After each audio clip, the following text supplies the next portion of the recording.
प्यारे बच्चों, सुप्रभात। हर घर पाठशाला 10 से 12 में आपका स्वागत। मैं सुरेश कुमार, प्रवक्ता राजनीति विज्ञान, राजकीय वरिष्ठ माध्यमिक पाठशाला कथोग, जिला मंडी, हिमाचल प्रदेश। आज का हमारा विषय भारत पाक युद्ध 1965 व ताशकंद समझौता। आज हम पढ़ेंगे 1965 में जो भारत और पाकिस्तान के मध्य जो युद्ध हुआ था उसके क्या कारण थे कि जिस कारण जो 1965 का युद्ध हुआ। जैसा आप जानते हैं, 15 अगस्त 1947 को भारत के विभाजन के फलस्वरूप पाकिस्तान नामक स्वतंत्र राज्य अस्तित्व में आया था।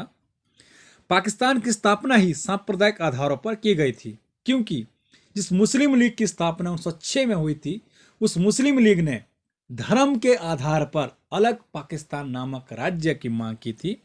इसी कारण पाकिस्तान ने धर्मतांत्रिक राज्य का स्वरूप ग्रहण किया तथा इस्लाम धर्म को राज्य धर्म की पदवी प्रदान की।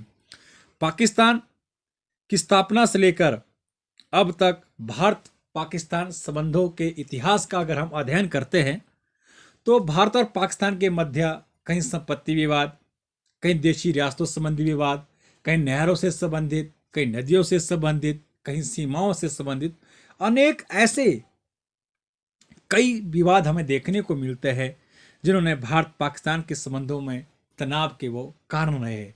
इनके बारे में आज हम विस्तार पूर्वक चर्चा करेंगे कि भारत और पाकिस्तान के मध्य ऐसे क्या क्या वो कारण रहे हैं। जो पहला हमारा कारण कश्मीर समस्या।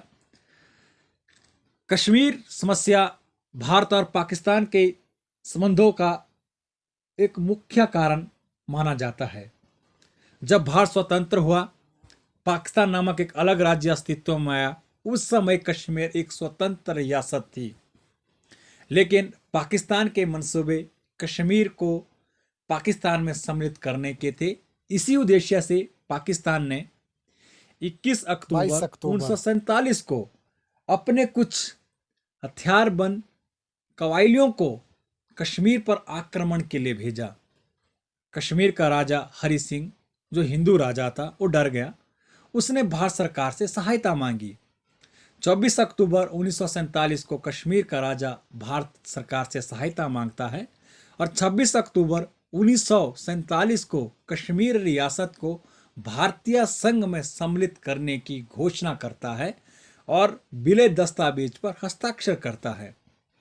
जब हरि सिंह विलय दस्तावेज पर हस्ताक्षर करता है तो कश्मीर भारत का अटूट अंग बन गया और भारत सरकार ने अपने इस अभिन्न अंग की रक्षा के लिए अपनी सेना को कश्मीर भेजा। सेना जब वहां पहुंची तो उन्होंने पाकिस्तान की सेना को पीछे खदेड़ दिया, लेकिन पाकिस्तान की सेना ने कुछ क्षेत्रों में कब्जा कर रखा है, जिसे आज भी आज़ाद कश्मीर या POK के नाम से जाना जाता है। यह समस्या आज भी दोनों देशों के मध्य बनी हुई है। तो दूसरा जो भारत और पाकिस्तान के मध्य समस्याओं का समाधान करने के लिए एक समझौता होता है, नेहरू लियाकत समझौता। यह समझौता अल्पसंख्यकों की समस्याओं से संबंधित है।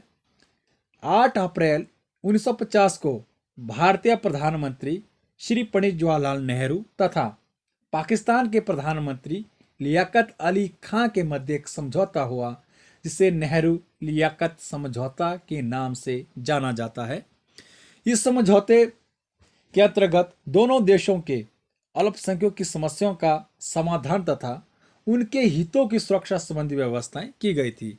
क्योंकि जब भारत का विभाजन हुआ तो उस समय अल्पसंख्यकों की समस्या दोनों देशों के लिए, चाहे वो पाकिस्तान हो चाहे भारत, बहुत गंभीर समस्या थी। इसीलिए दोनों देशों ने अल्पसंख्यकों की समस्या का समाधान करने के लिए यह समझौता किया हुआ था। तीसरा हमारा भारतीय सीमाओं से संबंधित एक समझौता होता है, जिसे नेहरू नून समझौता, दोनों नेहरू नून समझौता कहा जाता है। भारत तथा पाकिस्तान में सीमाओं संबंधी विवादों का समाधान करने के लिए 1958 में भारत के प्रधानमंत्री श्री पंडित जवाहरलाल नेहरू तथा पाकिस्तान के प्रधानमंत्री फिरोज खान नून के मध्य एक समझौता हुआ, जिसे नेहरू नून समझौते की संज्ञा दी जाती है। आज तक हम देखते हैं कि भारत और पाकिस्तान के मध्य अगर सबसे ज़्यादा विवाद है तो वो सीमा से संबंधित विवाद है। इसलिए सीमा विवाद को हल करने के लिए यह समझौता किया गया था। अगला जो समझौता दोनों देशों में हुआ था वो सिंधु जल समझौता हुआ है। सिंधु जल समझौता जल संबंधी विवादों का समाधान करने के लिए 19 सितंबर 1960 को भारत तथा पाकिस्तान के मध्य एक समझौता हुआ जिसे सिंधु जल संधि की संज्ञा दी जाती है। सिंधु जल समझौते के अनुसार जो है नदियों का बंटवारा किया जाता है। इसके में जो है सिंधु जल संधि के अनुसार रावी, ब्यास, सतलुज भारत की नदी तथा चिनाब, झेलम, सिंधु पाकिस्तान की नदी घोषित की जाती है। सिंधु जल समझौता भारत और पाकिस्तान के एक ऐतिहासिक समझौता है। अगला जो तनाव का कारण रण कच्छ संबंधी विवाद। रण कच्छ संबंधी विवाद जो है, रण कच्छ भारत में जो भारत का जो गुजरात राज्य है उसका एक जिला रण कच्छ है। यह जो क्षेत्र है समुद्री लवणता के लिए प्रसिद्ध है। भारत के विभाजन के पश्चात जो है जो कच्छ रियासत भारत में शामिल हो गई, परंतु पाकिस्तान की सीमा संबंधी कुछ विवाद था क्योंकि जो ये रण कच्छ का क्षेत्र है ये पाकिस्तान की सीमा के साथ भी लगता है। इसलिए अप्रैल 1965 में पाकिस्तान के सैनिकों ने भारत के क्षेत्र पर आक्रमण किया और इस युद्ध को समाप्त करने में इंग्लैंड के प्रधानमंत्री ने बहुत महत्वपूर्ण भूमिका निभाई।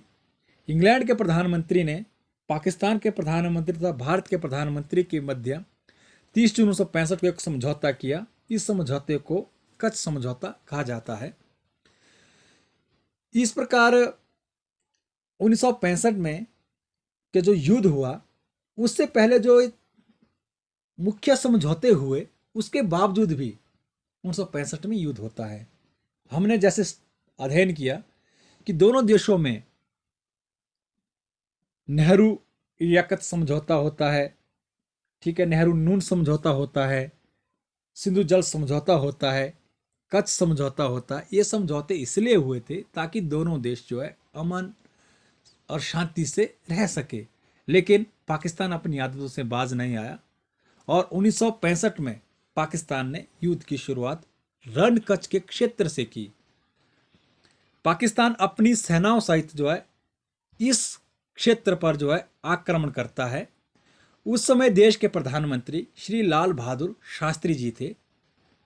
लाल बहादुर शास्त्री जी ने यह चेतावनी दी कि उसकी सेनाओं को ऐसी आक्रमण कार्रवाई बंद न की तो भारतीय सेना पाकिस्तान के विरुद्ध सैन्य कार्रवाई करने में संकोच नहीं करेगी। भारतीय सेना ने कच्छ क्षेत्र में पाकिस्तानी सेना को वहां से पीछे खदेड़ दिया और अमेरिका इस बात को बहुत जल्दी भांप गया। अमेरिका ने भी पाकिस्तान को यह इस बात पर जोर दिया कि वह अपनी सैन्य कार्रवाई बंद कर दे तथा अपनी सेनाओं सहित अपने क्षेत्र पीछे हटा ले। पाकिस्तान ने ऐसा करना स्वीकार कर लिया और कुछ समय तक जो है, कुछ महीने तक जो है दोनों देशों के मध्य शांति स्थापित हो गई। लेकिन पाकिस्तान फिर भी अपनी आदतों से बाज नहीं आया और 1965 में कारगिल क्षेत्र पर जो है उसने आक्रमण कर दिया। भारतीय सेना ने इस आक्रमण का मुंह तोड़ जवाब दिया। पाकिस्तान की सेना ने 1965 में अमेरिका से प्राप्त आधुनिक पैटर्न टैंकों की सहायता से कश्मीर क्षेत्र पर जो है आक्रमण किया था। भारतीय सेनाओं ने इसका मुंह तोड़ जवाब देते हुए पाकिस्तान सेना का डटकर मुकाबला किया और भारतीय सेना ने लाहौर और सियालकोट के क्षेत्र को सैन्य कार्रवाई करना उचित समझा। यह युद्ध 22 दिन तक होता रहा। इस युद्ध में भारतीय सेना ने कारगिल क्षेत्र में 3 चौकियों पर अपना कब्जा कर लिया ये 3 चौकियां पहले पाकिस्तान के कब्जे में थी और इन पर जो है भारतीय सेना ने अपना कब्जा कर लिया। अंत में जो है संयुक्त राष्ट्र संघ की सुरक्षा परिषद और महासचिव के निरंतर प्रयत्नों के फलस्वरूप जो है युद्धबंदी हुई। परंतु श्री लाल बहादुर शास्त्री जी ने, जो उस समय के प्रधानमंत्री थे, यह माना विदेशी दबाव को स्वीकार करना भारतीय गौरव के अनुकूल नहीं समझा था। श्री लाल बहादुर शास्त्री जी ने भारत की राष्ट्रीय अखंडता की रक्षा करने का संकल्प अभिव्यक्त किया था। इस प्रकार जो है 1965 का जो भारत पाकिस्तान युद्ध में शांत करने में सोवियत संघ के प्रधानमंत्री कोसिगिन ने भी महत्वपूर्ण भूमिका निभाई थी। सोवियत संघ के प्रधानमंत्री कोसिगिन ने पाकिस्तान के राष्ट्रपति और भारत के प्रधानमंत्री को पत्र द्वारा प्रेरित किया कि वे सितंबर 1965 में युद्ध से उत्पन्न हुई समस्याओं का समाधान करने के लिए निजी बातचीत की विधि अपनाए। उस सोवियत संघ के प्रधानमंत्री ने दोनों देशों को पत्र लिखकर यह बात कही। अंत में दोनों देशों ने सोवियत संघ के प्रधानमंत्री के पत्र को स्वीकार किया और 3 जनवरी 1966 को सोवियत संघ की धरती ताशकंद शहर में पहुंचे। बड़ी अड़चनों के पश्चात 10 जनवरी 1966 को भारत के प्रधानमंत्री श्री लाल बहादुर शास्त्री और पाकिस्तान के राष्ट्रपति ने एक समझौते पर हस्ताक्षर किए, जिसे ताशकंद समझौते के नाम से जाना जाता है। ताशकंद समझौते में कुछ व्यवस्थाएं की गई थी। ताशकंद समझौते में कुल 9 अनुच्छेदों का वर्णन किया गया था। इसमें 9 अनुच्छेद जो अंकित किए गए थे। ताशकंद समझौते के अनुसार जो है इन 9 अनुच्छेदों में जो है क्या क्या चीजें वर्णित की गई थी। भारत और पाकिस्तान परस्पर झगड़ों और समस्याओं का समाधान करने के लिए किसी शक्ति का प्रयोग नहीं करेंगे। दोनों देश शांति में साधनों को अपनाएंगे। दोनों देश मैत्रीपूर्ण संबंध स्थापित करेंगे। दोनों देश एक दूसरे के कार्य में हस्तक्षेप नहीं करेंगे। दोनों देश एक दूसरे के विरुद्ध जो है दुष्प्रचार नहीं करेंगे।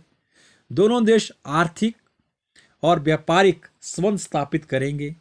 दोनों देश कूटनीतिक संबंध फिर से स्थापित करेंगे। दोनों देश युद्ध बंदियों की अदला बदली करेंगे, क्योंकि युद्ध जो हुआ था उसमें बहुत सारे सैनिकों को बंदी बनाया गया था, इसलिए दोनों देश जो है युद्ध बंदियों की अदला बदली करेंगे। दोनों देश शरणार्थियों की समस्याओं का समाधान करेंगे और दोनों देश जो है प्रत्यक्ष रूप से संबंधित मामलों पर विचार करने के लिए दोनों देश जो है उच्च कोटि की समवाय करने के संबंध में सहमति प्रकट करेंगे और दोनों देशों ने सहमति प्रकट भी की थी। इस प्रकार जो है ताशकंद समझौते में ये व्यवस्थाएं वर्णित की गई थी।